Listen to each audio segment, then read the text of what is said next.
Take a couple of deep breaths.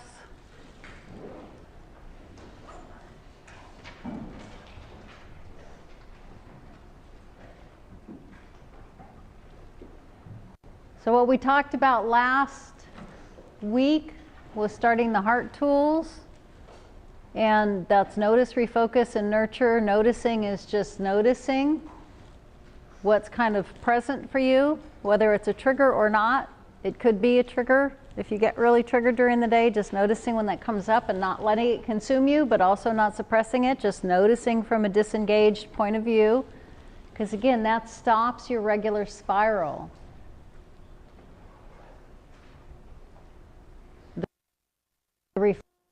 Totally resets your physiology. Remember, your physiology and your emotion is a continual feedback loop. You change your physiology, you change your emotion. So the refocus step is just releasing through your eyes, releasing through your shoulders, a little relaxed down and back, raising your sternum a little bit, and just breathing.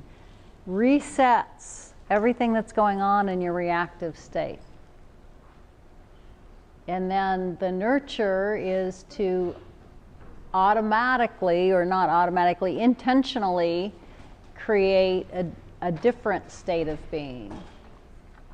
And what I did last Wednesday is give you a space where you kind of wrote images, and those images are things that you may or may not want to bring up. The felt sensation, remember, it's the felt sensation that begins to shift you. So notice, refocus, and nurture. Notice where your attention is, both mental, emotional, physical. Reset your whole physiology, and then intentionally engage in something else. Notice, refocus, and nurture. Heart in the moment was what we talked about last week and what I asked you to practice a couple times a day. And again, it only takes a moment to practice, so that shouldn't be a big assignment there. But the idea was in the middle of the day, in the middle of reactivity maybe, but maybe not even in the middle of reactivity, maybe just in a moment that you want to reset yourself, to just practice those tools. And again, whatever you bring up, the idea is to bring up something. I had you do that image list because it helps you to remember. You don't have to pull up something on that list. And if something on that list isn't momentarily making you feel good, then it's not the thing to use, because it's the emotional shift that we're looking for, not necessarily theoretically what you think should be the things on the list. So notice, refocus, and nurture. Now we're going to get deeper into some of those tools, the way you might be using them for specific purposes. And today what we're going to talk about is we're going to talk about a really misunderstood word and a really misunderstood concept. But if you get it down, it can really make a difference in your life in terms of transformation and in terms of really taking care of the things that are most troubling you right now. So we're going to talk about hope.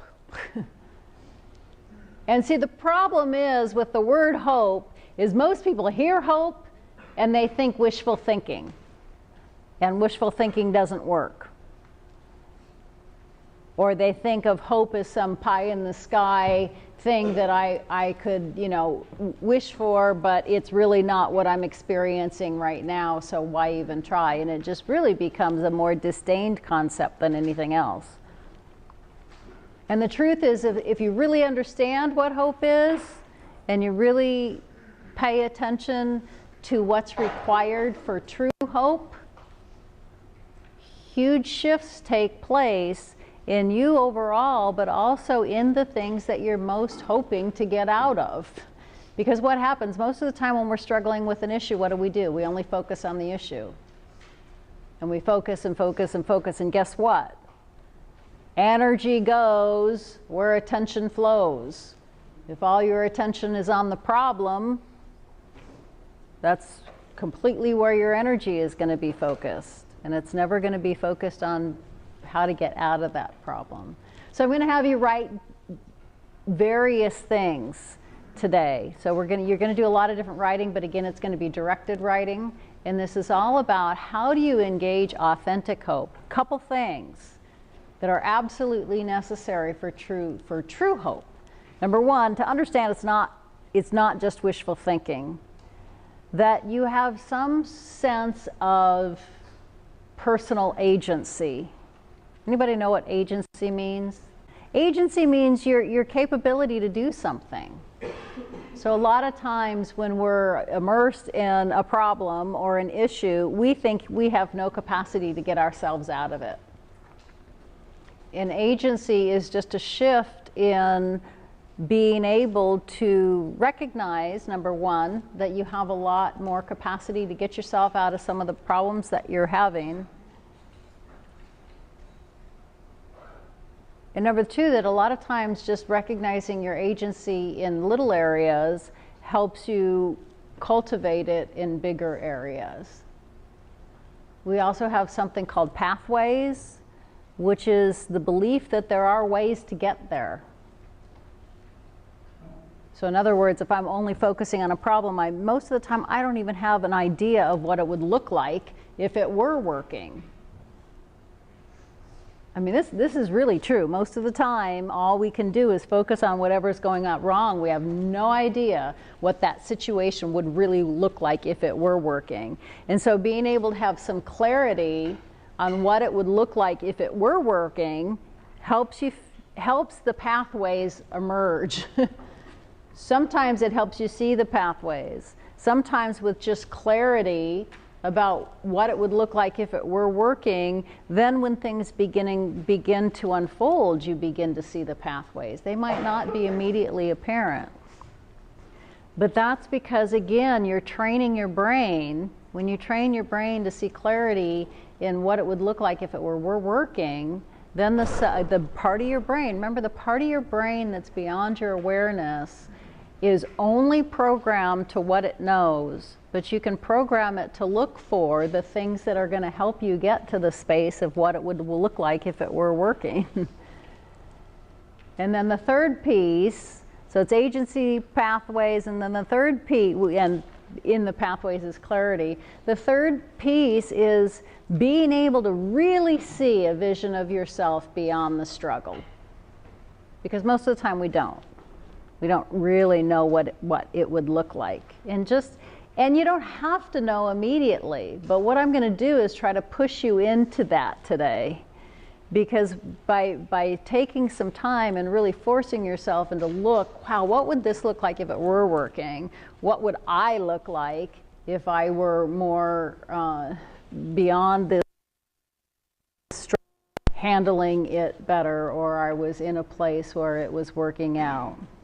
So I'm just gonna kind of invite you to write about all of those things. So the very first thing, get out something. So now you can get out your computer if you're writing your computer. Get out a piece of paper to write with. So what you're going to be doing this week is one long reflection with several different identified parts, all structured around the idea of what is really constructive hope. Hope in a way that really makes you achieve what you're trying to achieve, or gets you out of the situations that aren't healthy for you that you need to be getting out of, the stressful situations, the situations that cause you anxiety, the situations that right now you might not be able to see beyond being immersed in. So the very first piece of this is called What Went Well and Why. And this is what this is designed to do, is designed to get you to focus on your personal strengths, and that sometimes we just totally overlook our personal strengths, and we totally overlook the idea that we actually play a part in what goes well a lot of the times, and we tend to overlook that. So the very first thing you're going to do is you're going to on a piece of paper. I would suggest you do this on a piece of paper. You can do it on your computer, and I'm just suggesting a piece of paper because I'm not that computer savvy to be able to do two sides easily. But you need to have a piece of paper, or the way the computer's set up, that there's a line down the middle of a page. And on the left side, you are going to reflect over, maybe the last couple of weeks, maybe the last month or so, maybe just the last couple of days. It doesn't really matter. But what I want you to do is I want you to just think back on a few instances that went really well for you. we're so focused on everything that goes wrong all the time. I just want you to allow yourself for a little while to focus on what went well and kind of focus on some detail about the situation and what went well about it. And then on the right hand side next to that situation, and again, you can do one really deep situation, I would suggest you do 2 or 3 different situations, and I want you to really focus on why it went well. And when you're focusing on why it went well, so on the left side is just the situation itself, and then on the right side I want you to really kind of discern a little bit about why it went well, and then also kind of think about what part you played in that. And so again, either one situation that you can get really deeply into, or 2 or 3 different situations, and that's called What Went Well and Why. It's a takeoff on a exercise developed by Martin Seligman, who is kind of known as one of the fathers of positive psychology. So you need to pause the recording because I'd like you to write on this prompt for at least 10 to 12 minutes.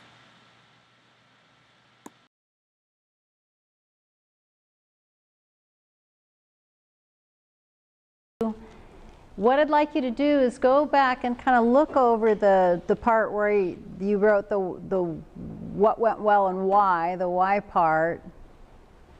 And I'm just going to give you a couple minutes that I want you to write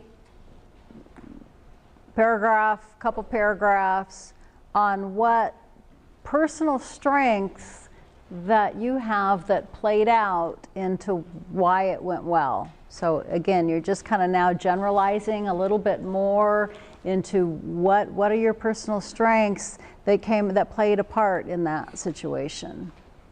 Again, pause the recording because you'll need to be writing somewhere from 3 to 5 minutes. Again, a paragraph on what, kind of just pulling out some of your personal strengths of why it went well, and then also the second couple of paragraphs, I want you to generalize, maybe that beyond that specific situation, just begin to widen it out and generalize about what personal strengths you have in general that contribute to things going well in your life sometimes.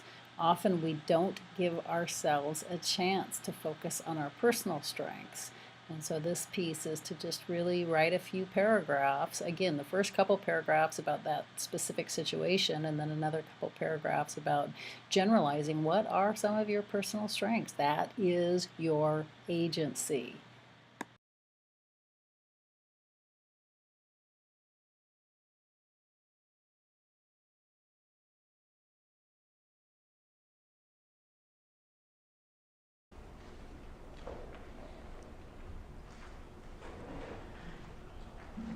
So again, what I'm going to do is reground you in what we were talking about last Monday and what hope really is, or at least effective hope really is.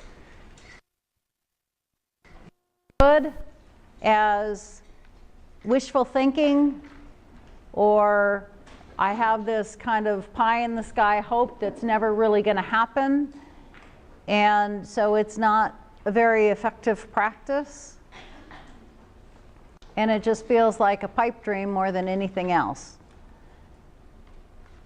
And what I really invited us into, and what we're going to finish today, is talking about what really is true hope, and what are the aspects of hope that help you get out of a circumstance or any circumstance, broad circumstances, or specific or a specific circumstance,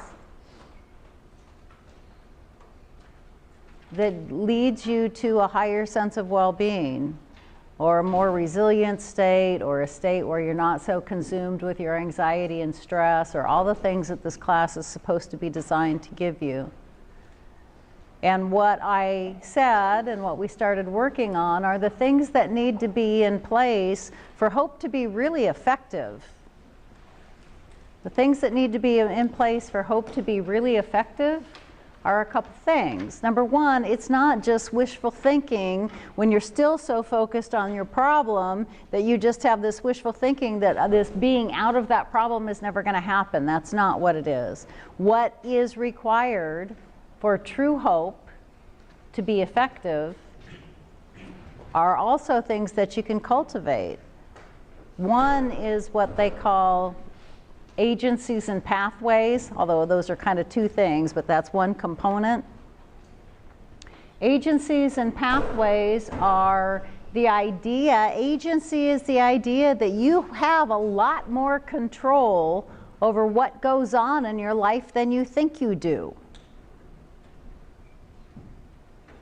Most of the time we're just reacting to outside events. We think that outside events are the only things that are really controlling us and controlling our happiness, and we don't realize how much agency we have in what goes on.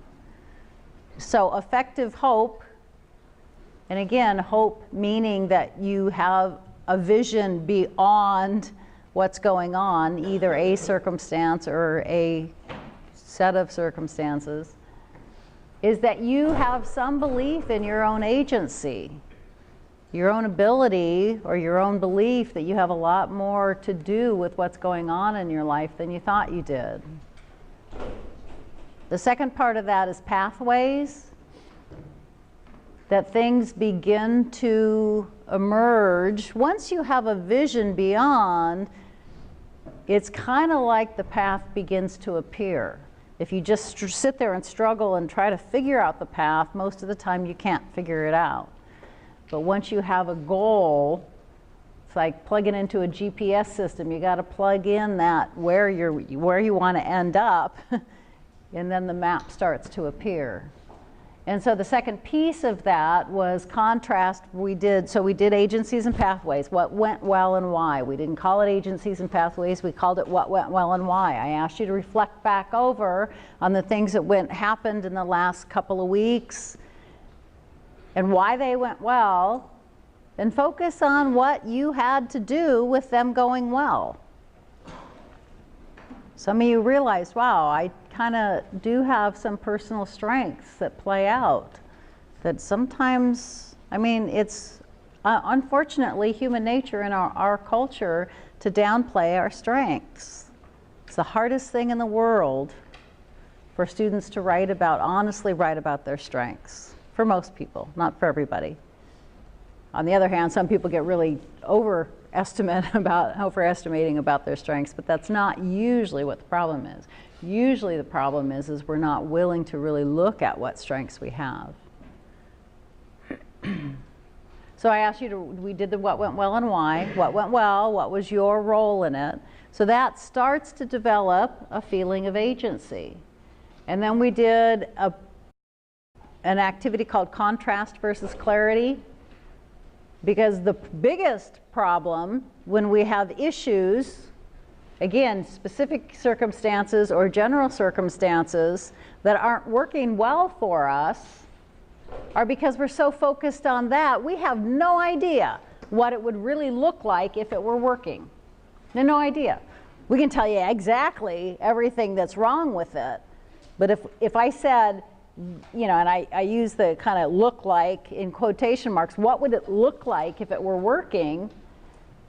And most students and most people, not just students, go, wow, I really have no idea what it would really look like. So contrast versus clarity asked you to be really specific about what it would look like if it were working. And again, it's not just, you know, I have trouble communicating with this person and it would look like that we would communicate well. No, specifically, what does that mean? How would that communication happen? You know, what would stimulate it? How would it transpire? I mean, really specifically, because they've done a lot of research on solutions, finding solutions. This is done a lot in corporate work, but it's not just corporate work. And what they found is that the more detail you can describe in what it would look like, not necessarily how you're going to get there. That comes later. But what it would really look like if it were working in as much detail, then the answers just begin to emerge. So the next piece of this now is called discerning clarity.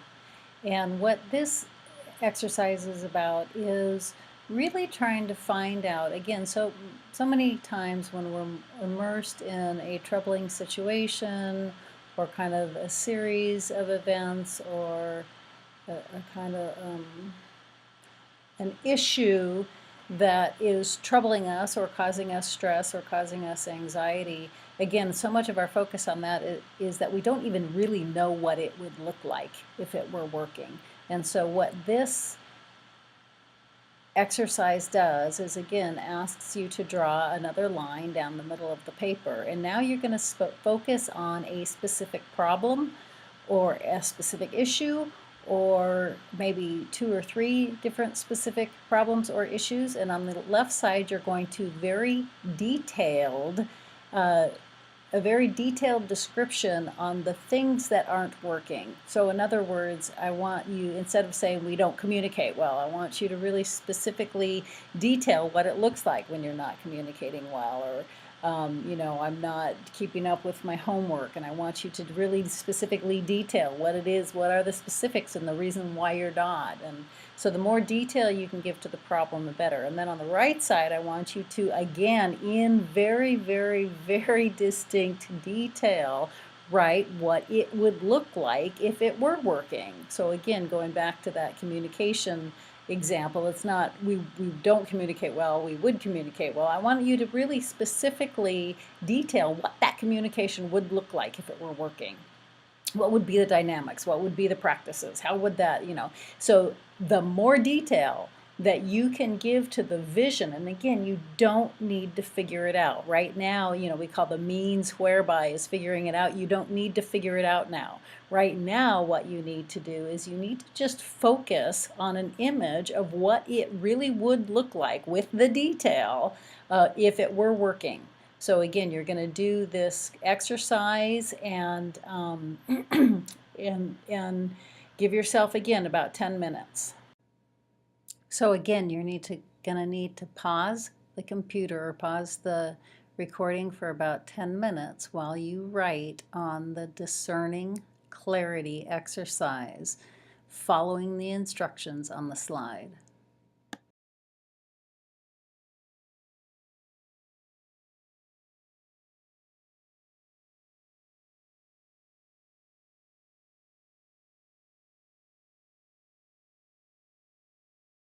If you were really able to lend yourself into this exercise, hopefully you were able to find that out. Because a lot of times what happens when you start doing the contrast versus clarity, the more detail you start getting in the clarity side, then it's like, oh yeah, I could do this, and I could do this, and I could do this. So then that's where the pathways come in. The pathways begin to make themselves known. If you struggle and struggle and struggle and try to figure them out, most of the time you can't figure them out. But if you have this end vision, then they start making themselves known. And also then the third piece, the really important piece here, is to have what we call a vision of your future self. It's not just a vision of what the thing would look like if it were working, but how would you be in that situation when it were working? What are your personal strengths that would be playing out in that situation? And there's been all kinds of research done. I can't impress this enough, because we usually don't do this. We usually focus on the problem, and then we focus on all our shortcomings in the problem. Right? So this is asking you, the third piece here is a vision of your future self. And again, I'm talking in context to whatever situation you were writing about. But if you can begin to look at kind of the best possible vision of your future self in that context, then again, even more pathways begin to emerge. because that's not what we usually do. We usually, again, focus on all the things that are wrong, and then we focus on all our shortcomings of why they're wrong, or how we can't be able to address the situation either personally or because the situation is so bad, and we never give any thought to the other. And so if all those things are in place, then that's kind of a whole new definition of what hope is. And there's all kinds of research in positive psychology that shows that if hope is approached that way, it gives you a confidence in the future rather than the opposite. Wishful thinking is, you know, I'm immersed in this problem. I have absolutely no confidence that it's going to work out. I have absolutely no confidence that I have the wherewithal to make it work out, right? But true hope, when it's approached in that context, gives us some kind of framework of really being able to get there. And if all those things are in place, then most of the time, some true transformation can take place. So you've done what went well and why. You focused on some of your personal aspects and your personal strengths about how that went well. The third piece of this is I want you to write, and it's just your best possible future self. And what I asked you to do, and I know some people are doing this kind of more broadly, about a bigger context situation. Some people are doing it in one really specific event. It's totally up to you. But now what I want you to do is I'm going to give you about 10 minutes to write. I want you to be as detailed and vivid as you can about what your future possible self looks like in regard to this situation. Again, gonna need to pause the recording for about 10 minutes. And this time you are going to write a narrative of a detailed description of what your best possible future self really looks like in this situation, and then broaden it out into overall in how you would deal with things, better deal with things in your life. Again, it's a narrative, and the focus on detail and the focus on personal strengths that you would like to be able to bring forward in kind of just a vision of what you look like, again, in the specific circumstance, but then widening it out into just kind of generally overall as you are more capable of bringing your agency into your life.